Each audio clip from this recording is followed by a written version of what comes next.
So day two of the pour. Unfortunately, I don't know if you can see here, I had mentioned in a previous video that there was a major bulge. I'm going to do a forbidden here just to rotate portrait and try and get that in perspective. I posted on the Hull Truth in Fiberglassics. If you've never been to that one, check it out. Trying to see what people's input was on the gap that I had along the right side of, or the outer skin on the port side of the transom. And there was in a spot just over 1/16 of an inch gap, and it ran from that bulge you see right there all the way up to the rise. So lots of people basically said I was screwed. It happens. This is a very old boat. It's coming up on 60 years old. It sat with a very heavy engine for decades with a bad transom. So not surprising that it didn't turn out to be completely easy to work with. Word to the wise, always clamp if you're going to do a pour. It was a really bad assumption I made on my part based on some bad info. So what I experienced was some shrinkage, not the George Costanza kind, but rather polymers at high heat, then shrinking, so a misformed or a malformed transom skin, and some really high heat yesterday.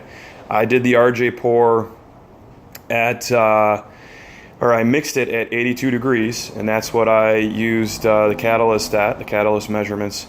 And an hour and a half to 2 hours later, it was already up to 90 degrees. That raised the heat on the transom by probably about 20 degrees based on everybody I've talked to. So that exotherm was raised about 20 degrees higher than normal. Even in the shade, even in my garage, even with a fan on it, it was still pretty bad. So fiberglass coatings told me that I could hit the transom with a hose if it got too hot.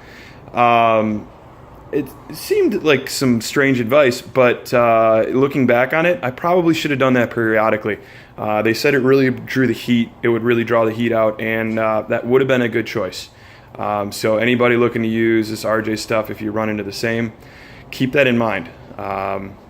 You live and you learn, but that would have been a good call for me. So, had the thumb in the way there. As a really good point, that mold release worked really well. All the bolts that I've pulled so far have just come right out with no effort. So definitely use the mold release. When I spoke to RJ this morning, I told him what was going on.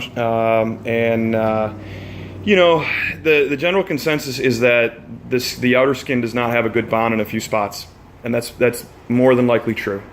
But they did say that I could fill the gap with a very small pour and continue to tap on the outer skin, so from about the top down about 6 inches, and it kind of formed like a crescent shape right here where it really didn't contact that well, and I could kind of tell where that was with the hammer and based on the movement of the skin.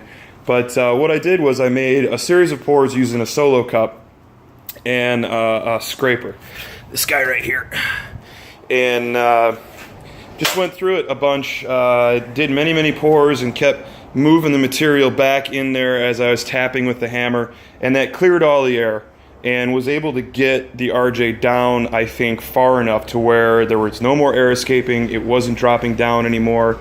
You can see it's still settling. This was actually quite a big rise. There we go, it's in focus. It was quite a big bubble here. Or a big bunch of goop, and it's starting to level back out, which means that it's starting to form back in. It's starting to level back into the previous pour, and it's starting, some stuff is dropping a little bit further down into here. So it's basically exactly what RJ told me would happen. It's looking pretty good. It's not getting too hot, which means I got the right amount of catalyst in there. It's barely warm. It's 92 degrees right now in Tampa, so in my garage with the humidity probably a little bit higher, so I went with a 90 to 95 degree mix of the catalyst. And I'm hopeful that this will at least fill the gap and it'll keep the transom from moving. I got a couple suggestions to mount a aluminum plate back here to kind of ensure that there's a good bond between the outside skin and the inner skin around the core. That's of course going to require some additional through-hole bolts to pull that together, but I'm going to talk to Suncoast Marine about doing that when I have them mount the engine. So if that's a good option, I'm going to go ahead and do that. It certainly can't hurt. And yeah, we'll see how this turns out in a few hours. Cheers.